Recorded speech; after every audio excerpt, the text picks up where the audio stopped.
Jean Seberg is living proof that the Cinderella story can come true.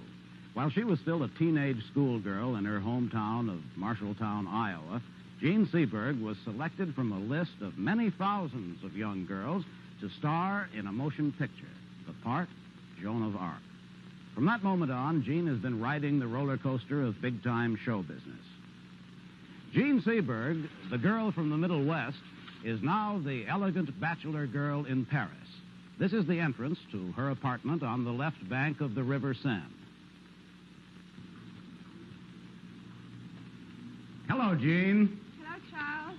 How are you? I'm very well. Nice to let you come and visit you. Thank you. I'm delighted, because my family in Iowa, in Marshalltown, has no idea how I live in Paris.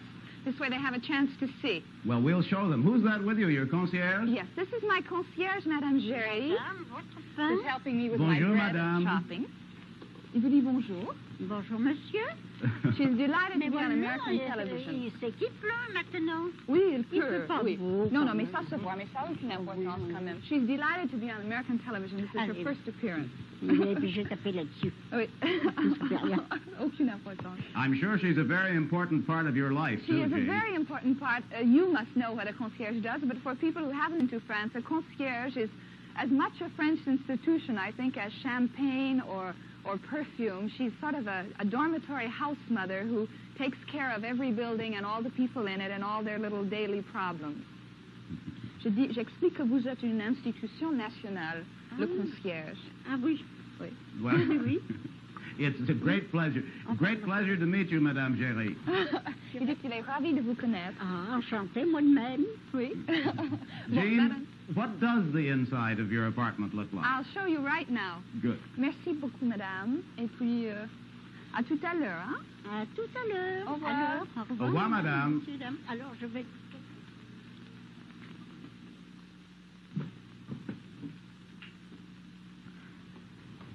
This is my den, Charles, which gives just off the kitchen when you come into the house. It's a lovely room. Do you do all your own shopping, Jean, or does that wonderful concierge help you? No, I do most of it. She helps me, though, when I'm filming, because I'm not there all day, and so she does it then, or else I eat in a little bistro around here. But usually I do it on my own. What's that wonderful horse there? This is interesting. It's not really a piece of sculpture, but this is an 18th century horse made out of wood, and it's jointed, as you see. And there's a rider that goes with it who's also jointed. And it was for art students to learn how to design different paintings and different forms of the human body and the animal body. Well, they're very handsome. And what's that picture behind you? This is a painting by a French painter who's 35 years old named François Arnal, and it's called Drowning Woman. Very abstract. Would you like to explain it to us? I don't think I can. First of all, because I really don't know whether you can explain abstract art or not. I think you have to look at it and like it for the color, or like it for the movement, or for what it does to your imagination and what you feel when you see it. But it's hard to explain. I certainly don't see a drowning woman in it. Do you? I'm not sure I do, but that's a good explanation of abstract painting. Do you collect a lot of things? Not really. I have friends who've given me gifts, and then I'm interested, and I certainly have a lot to learn because my education in all of this has begun fairly lately, but I enjoy learning. This is interesting. This was given to me by a friend of mine whose name is César, and he's rather well known now as a sculptor. He gave this to me because he's movie-struck, and I wrote him a letter from Hollywood saying, "Dear César, yesterday I saw Fred Astaire," or I met Gary Cooper last night, and he was so delighted he made me this. It looks like a hunk of nails, which is what my grandmother called it when she was here. What do you call it? I don't know. There's no name for it, actually. It looks a little bit like a rather very long-necked horse that needs a shave or something. Jean, Marshalltown, Iowa is, as they might say there, Paris is a long country mile away from Hollywood. Now, at the ripe old age of 21, how do you like making movies here and living here? I like it very much. I like it, first of all, because, as I said, there are lots of things which, because of my small-town background, I haven't learned yet, and I don't know yet. And here, besides being in contact with movie people, and besides talking movies all day and all night after work and during work, my friends, not particularly because I searched them out in that way, but because all the creative forms here are mixed, are writers and painters and poets and many things besides actors or directors. And so I feel as if I have, in a way, a more rounded life here. Mm-hmm. What are those bottles? These are French milk bottles, old-fashioned French milk bottles. I think they're tinted silver now. Actually, you'll never get a Frenchman to drink a glass of milk anyway, but they're rather pretty. This is another painting by Arnal. Uh-huh. And this, I think you know, because you admired it a while ago. This is a painting by Tamayo of watermelons. It is a beauty. And this is a gift from a friend of mine, too. This is a Georgian fish. You know, they're silver fish, English, which wiggles its tail. Yes, they're very attractive. Jean, do you plan to come back to the United States and work? Oh, definitely. You know, I'm an American, and I would hate to have anyone think I was an exile or an expatriate or anything else, because I feel totally that I'm an American, and I happen to be here for various reasons. One, because I was married here, and secondly, because for the time being, my work keeps me here. How old were you, Jean, when you got started in show business? I was 17, and my high school dramatics teacher wrote Otto Preminger a letter to ask him to hear me read for St. Joan, which, of course, had a lot of advance publicity, as perhaps you know, and, of course, was a disaster, as I'm sure you know.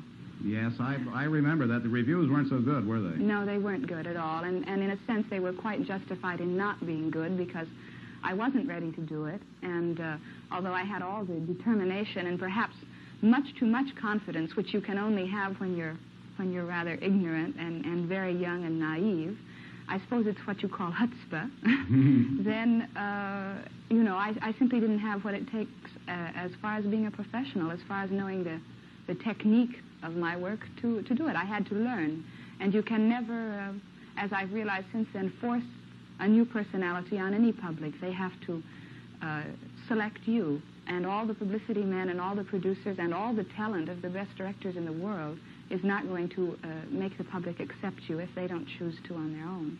And when they didn't accept you after that first picture, St. Joan, you didn't take the reviews lying down, though, did you? You went to work. Well, I was very lucky because Preminger continued to believe in me, and he put me in Bonjour Tristesse, in which the reviews were considerably better, although still not everything that we would have hoped for. Well, they were a big improvement. And then you studied a lot, didn't you? Yes, I did.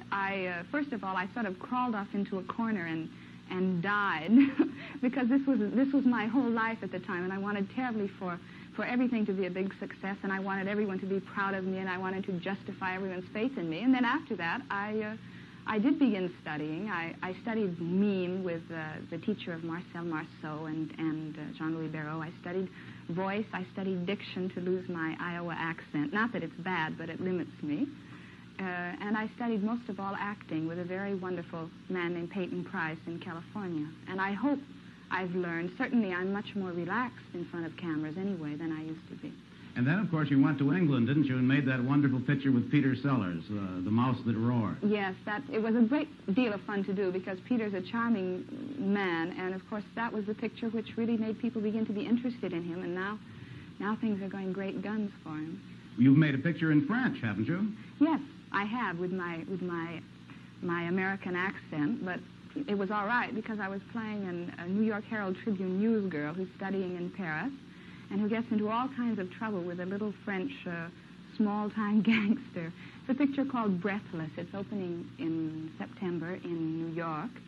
And here it was called À bout de souffle, which is out of breath. It's part of the new wave of filmmaking, as they call it here. What is the new wave? We hear a lot about it. How would you define it? Well, it's hard to define. You know, they resent very much being all grouped together. What it was, really, was a group of radical young film critics who resented the very conventional filmmaking and all the high budgets and this and that, and decided to take cameras in their hands, to take unknown actors or actors who looked as if they had had no professional training, to hide the cameras behind trees or in push carts or wherever they wished, and shoot low-budget movies which they thought had more life in them, a little bit like the Italian school when Rossellini and De Sica were making the early neo-realist movies. Well, they've been a big success. Jane, what's the rest of your apartment like? I'll show you. You must come to my bedroom. I have some funny rugs. Fine. Let's see them. You might know that any rugs made in France would have hearts on them. You know, they're supposed to be obsessed over here with l'amour, l'amour, l'amour. They're very handsome. Jean, from the looks of your desk, you haven't been answering your mail lately. You're bringing up a very sore spot with me, and I wish you wouldn't. You know, I'm a working girl. Gives me a good excuse to promise my mother, though, that I will answer her letters. Jean, I suspect that all American girls from 21 up would like to know if you think that there's a difference between American men and French men. That's the inevitable question, and it's always asked, and I don't think that you can give any answer. I suppose you could say, in a sense, Frenchmen are more romantic, except when they're behind the wheels of their cars, when they become monsters. But aside from that, you know, I think you fall in love with a man for what he is as a human being, and not necessarily because of his nationality. Tell us, what is the difference in the way of life for a 21-year-old American girl in Paris and in the United States? Well, I think for a 21-year-old American girl in Paris who is doing films, my private life is probably much more my private life. When I leave the set at night, you know, my life is my own, and I'm not bothered with other things, whereas if I were living in Hollywood, I imagine that my life would be much more of public knowledge. You really do like Paris. Yes, I do. You know, some people are movie-struck, and I think I'm Paris-struck. Where would you like to go from here in your travels? Well, I'm learning to speak Italian, and I'd like to go to Italy if I could and perfect my Italian, so perhaps one day I could work in Italian. I'd like to go to Sweden because I'm a Swedish ancestry.